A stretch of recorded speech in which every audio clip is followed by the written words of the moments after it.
Hello students, welcome to constant exam GK. Budget 2025, जी हाँ, हाल ही में बजट पेश किया गया है निर्मला सीतारमण जी के द्वारा, और इसके जितने भी इम्पॉर्टेंट क्वेश्चंस बन सकते हैं उन सभी को मैंने इस वीडियो में कंप्लीट आपको एंड तक देखना होगा, क्योंकि सारे क्वेश्चंस मैंने जितने भी लिए हैं ये सारे आपके एग्ज़ाम पॉइंट ऑफ व्यू से काफ़ी इम्पॉर्टेंट होंगे। तो वीडियो को एंड तक देखना आपके लिए काफ़ी ज़रूरी हो जाता है। तो चलिए बिना टाइम वेस्ट किए वीडियो करते हैं स्टार्ट। पहला क्वेश्चन स्टार्ट करने से पहले बता दूं कि जितने भी क्वेश्चंस है उस सभी को मैंने विद फैक्ट्स भी समझाया है। तो एक क्वेश्चंस के साथ एक क्वेश्चंस या दो क्वेश्चन एक्स्ट्रा भी बनेंगे तो वीडियो आपके लिए काफ़ी इम्पोर्टेंट हो जाता है। मैं बार बार आपको बता दे रहा हूँ, हर एक क्वेश्चंस के साथ दो तीन क्वेश्चन ज़रूर बन भी सकते हैं। तो वीडियो को आपको एंड तक अच्छे से देखना होगा। चलिए पहले क्वेश्चन की ओर बढ़ते हैं। बजट क्या होता है आपको बता दूं तो किसी सरकार के वार्षिक आय और व्यय का कथन उस सरकार का बजट कहलाता है। ये आम भाषा में बताया गया है। बजट में ये बताया जाता है कि पैसा कहां से आ रहा है और कहां जा रहा है। बजट दो तीन मैंने आपको यहाँ पे कुछ उदाहरण भी दिए हैं, जैसे कि आपको समझाने के लिए बजट में एक वित्तीय खाका के रूप में कार्य करता है, जो एक निश्चित समय सीमा आमतौर पर मासिक और वार्षिक और अनुमानित आय व्यय का विवरण होता है। बजट सरकार के व्यय पर लगने की योजना और अन्य लेन देनों जो कि अर्थव्यवस्था और नागरिकों के जीवन को प्रभावित करने और उनका ब्लूप्रिंट होता है। भारतीय संविधान के अनुच्छेद 112 के अनुसार किसी विशिष्ट वित्तीय वर्ष के केंद्रीय बजट को वार्षिक वित्तीय विवरण भी कहा जाता है। राष्ट्रीय बजट किसके अंतर्गत तैयार किया जाता है? आर्थिक मामलों के विभाग के अंतर्गत तैयार किया जाता है और चर्चा और अनुमोदन के लिए संसद में प्रस्तुत किया जाता है। अब बता दें, विवेक देबरॉय समिति जो कि इसके सिफारिश के आधार पर ही वित्तीय वर्ष 2017-18 के रेल बजट को आम बजट में मिला दिया गया था। तो आपसे पूछा जाएगा कि आम बजट और रेल बजट को आम बजट में कब मिलाया गया, तो 17-18 और किसके सिफारिश पर, तो विवेक देबरॉय समिति की सिफारिश पे। मैं आपको बार बार बता दे रहा हूँ, हर एक क्वेश्चन के साथ एक दो क्वेश्चन जरूर एक्स्ट्रा भी बनेंगे। आपको वीडियो एंड तक जरूर देखना है, काफ़ी इंपॉर्टेंट वीडियो है आपके लिए बजट। और ये बजट एक ऐसा इम्पॉर्टेंट ट्रेंडिंग टॉपिक भी हो जाता है, या फिर स्टैटिक जी के जितने भी करेंट अफेयर्स में आ जाते हैं, तो आपके लिए काफ़ी इम्पॉर्टेंट वीडियो हो। 1924 में एक वर्ष समिति की सिफारिश पर भी अंग्रेजों ने रेल बजट को आम बजट से अलग कर दिया था। बजट कितने प्रकार का होता है? सरकारी बजट 3 प्रकार का होता है: संतुलित बजट, अधिशेष बजट और घाटे का बजट। अब इनके बारे में जान लेते हैं। संतुलित बजट के बारे में, जब सरकार का अनुमानित खर्चा सरकार को मिलने वाली आमदनी के बराबर होता है तो उसे संतुलित बजट कहते हैं। अधिशेष बजट, जब सरकार की आमदनी उसके खर्च से ज़्यादा होती है तो उसे अधिशेष बजट कहते हैं। और घाटे का बजट, जब सरकार का खर्च या आमदनी से ज़्यादा होता है तो इसे घाटे का बजट कहते हैं। ये किसी को भी समझ में आ ही जाएगा, जैसे कि अगर आपने ज़्यादा कमाया और कम खर्च किया तो ये आपके लिए प्लस यानी प्रॉफिट का सौदा ही होगा। तो ये एक प्लस माइनस कोई भी कर सकता है आप। और बजट को अंतरिम बजट और पूर्ण बजट में भी बांटा जाता है, ये भी आप जरूर याद रखिएगा। भारत में सबसे अधिक बार बजट पेश करने वाले वित्त मंत्री कौन थे? मोरारजी देसाई। उन्होंने 10 बार बजट पेश किया था, जो कि मोरारजी देसाई ने 2 बार 1964 और 68 में अपने जन्म दिवस के अवसर पर 29 फरवरी को बजट पेश किया था। 1973-74 के बजट को भारत का ब्लैक बजट भी कहा जाता है, क्योंकि 1973-74 के दौरान बजट घाटा 550 करोड़ रुपए का था। भारत में पहली बार कॉर्पोरेट टैक्स की शुरुआत कब हुई थी? 1987 के बजट में। 1987 के बजट में राजीव गांधी के द्वारा यह कॉर्पोरेट टैक्स की शुरुआत हुई थी, और आर वेंकट रमन और प्रणब मुखर्जी के भारत के ऐसे 2 वित्त मंत्री भी थे जिन्होंने बाद में भारत की राष्ट्रपति के रूप में काम किया। तो इन हर एक क्वेश्चन आपके लिए काफ़ी इम्पोर्टेंट हो जाता है। यहाँ अभी आपको पूछ लिया जाएगा कि 2 ऐसे राष्ट्रपति का नाम भी बताइए जो पहले वित्त मंत्री हो चुके थे, तो आर वेंकट रमन और प्रणब मुखर्जी। नेक्स्ट क्वेश्चन है, नेक्स्ट क्वेश्चन, अंतरिम बजट शब्द का प्रयोग पहली बार किसके द्वारा किया गया था? आर के षटमुखम चेट्टी, और ये 1948-49 के उन्होंने भाषण में यह प्रयोग किया था। भारत में 7 अप्रैल 1860 को ईस्ट इंडिया कंपनी द्वारा ब्रिटिश क्राउन के अंतर्गत पहला बजट पेश किया गया था। भारत में बजट पेश करने वाले पहले वित्त मंत्री कौन थे? James Wilson. साल 2000 तक शाम 5 बजे ही बजट पेश किया जाता था। Most important question. लेकिन वित्त मंत्री यशवंत सिन्हा ने 2001 में बजट पेश करने के यह बदलाव करके सुबह 11 बजे कर दिया। आपको ये जानना बहुत ही ज़रूरी है, ये लाइन आप स्टार मार्क जरूर कर लीजिएगा। शाम 5 बजे पेश करने की परंपरा शुरुआत में बेसिड ब्लैंकेट द्वारा साल 1924 में शुरू किया गया था, और निर्मला सीतारमण लगातार 8 बार बजट पेश करने वाली पहली वित्त मंत्री बन गई हैं। उन्होंने इस मामले में मोरारजी देसाई को भी पीछे छोड़ दिया है, जिन्होंने लगातार 6 बार बजट पेश किया था। केंद्रीय बजट 2025-26 का फोकस किस पर है? तो ज्ञान पर है। ज्ञान क्या है? तो गरीब, जी फॉर गरीब, वाई फॉर युवा, ए फॉर अन्नदाता और एन फॉर नारी शक्ति। और इस बजट में प्रस्तावित विकास उपाय 10 व्यापक क्षेत्रों में निहित हैं, जिसमें गरीब, युवा, किसान और महिलाओं पर ध्यान केंद्रित किया गया है। ज्ञान पर केंद्रित कुछ 10 क्षेत्र इस प्रकार हैं। पहला, कृषि और विकास उत्पादकता को गति देना। 2, ग्रामीण संपन्नता और अनुकूलन निर्माण। भी समावेशी तीसरा, समावेशी प्रगति को पथ पर सबको साथ लेकर चलना। चौथा, भारत में विनिर्माण बढ़ाना और मेक इन इंडिया को आगे और ले जाना। 5वां, MSME को सहायता देना। 6ठा, रोजगार के जरिए विकास को समर्थ बनाना। 7वां, जनता अर्थव्यवस्था इनोवेशन में निवेश करना। 8वां, ऊर्जा आपूर्ति सुनिश्चित करना। 9वां, निर्यात को बढ़ावा देना। और 10वां, इनोवेशन को पोषित करना।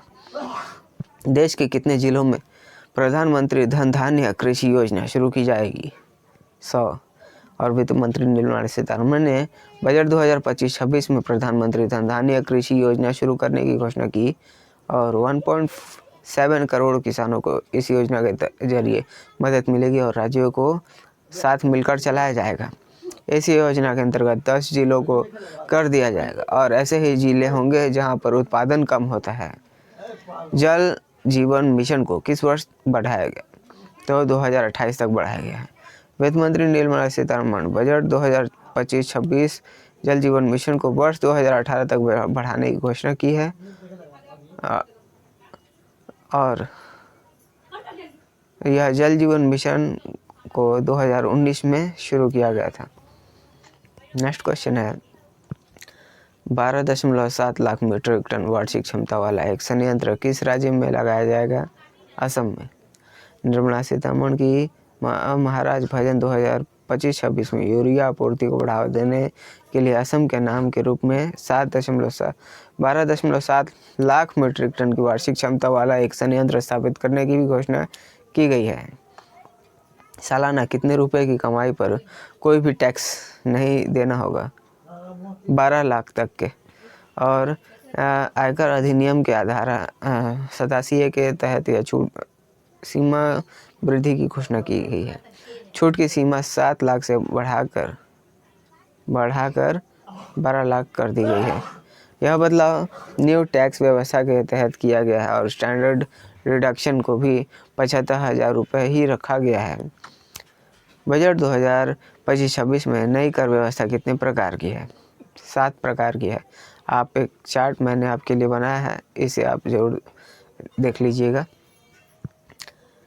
बीमा क्षेत्र के लिए FDI सीमा कितने प्रतिशत कर दी गई है?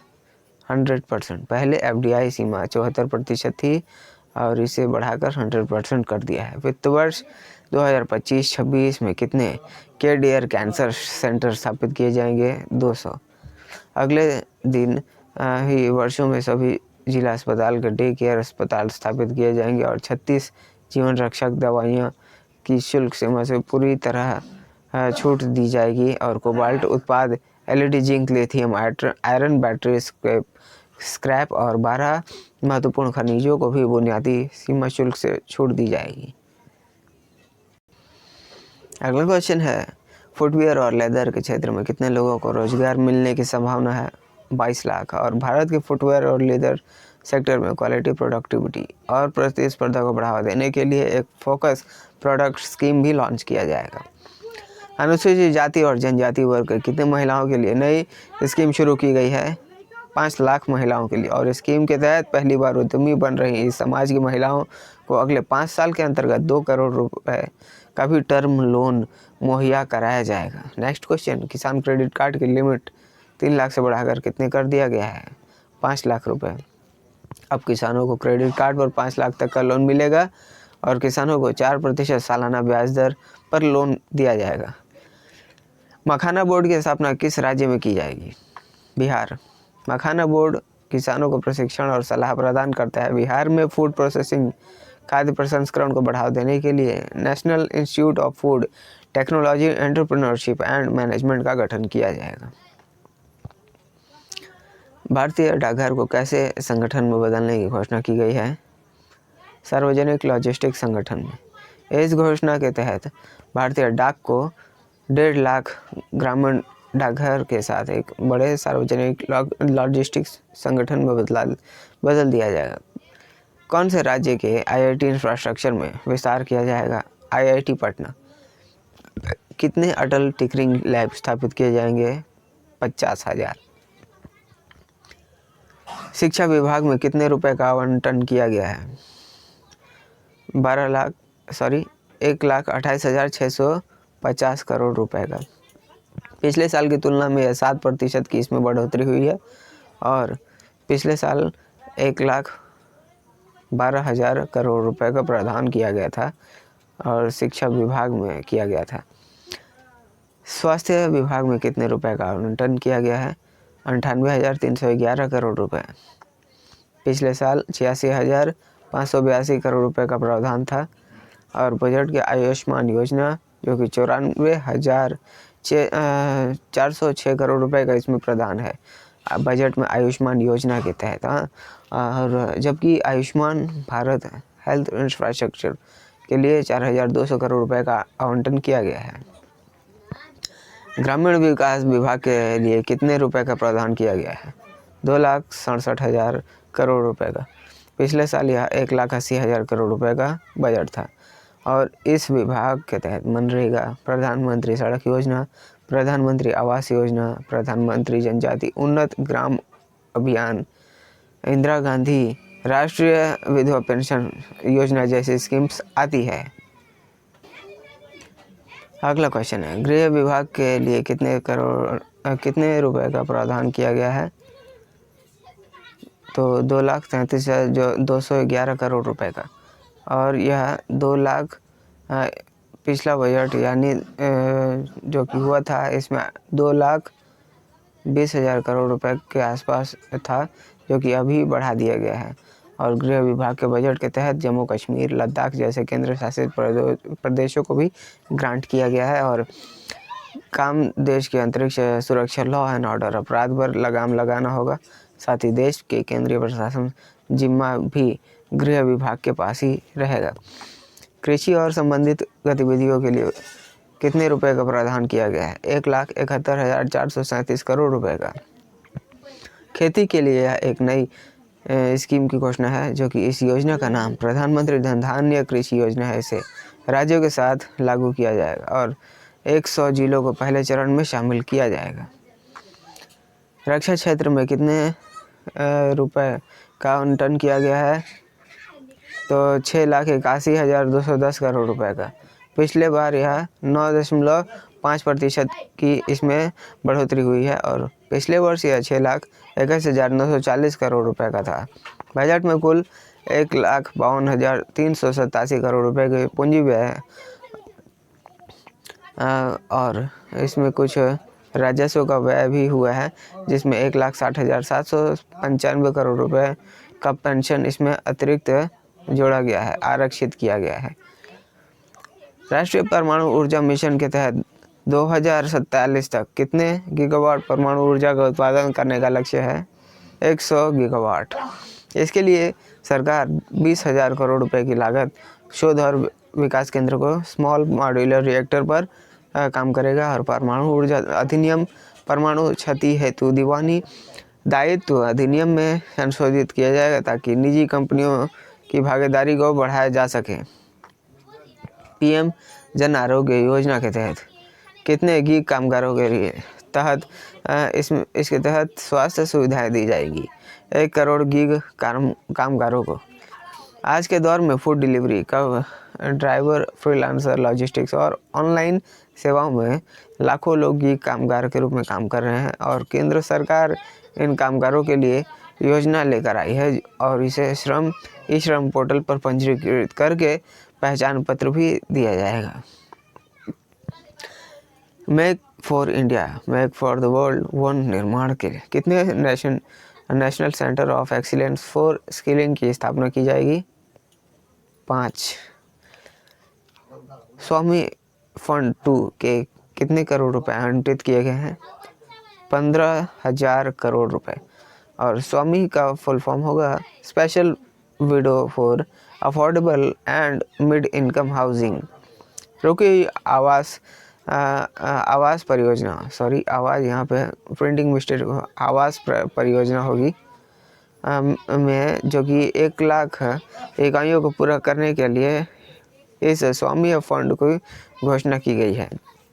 अब आते हैं कुछ मुख्य घोषणाओं को लिस्ट मैंने आपके लिए रेडी की है और ये आपके लिए काफ़ी इम्पोर्टेंट भी होगी आपके किसी भी कॉम्पिटिटिव एग्ज़ाम्स के लिए।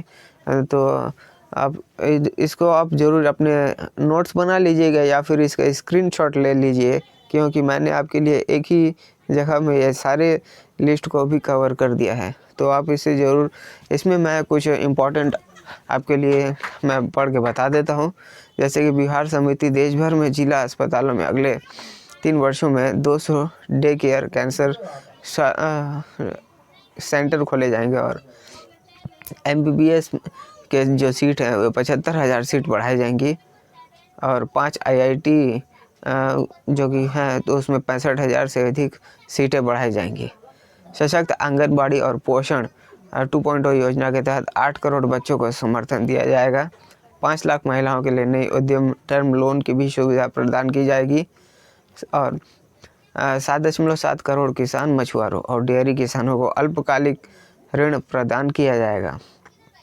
और मत्स्य पालन को बढ़ावा देने के लिए भी इसमें कुछ 2025-26 के लिए आम बजट में अंडमान निकोबार और लक्षद्वीप के टिकाऊ मत्स्य पालन बढ़ावा देने के लिए भी इसमें घोषणा की गई है।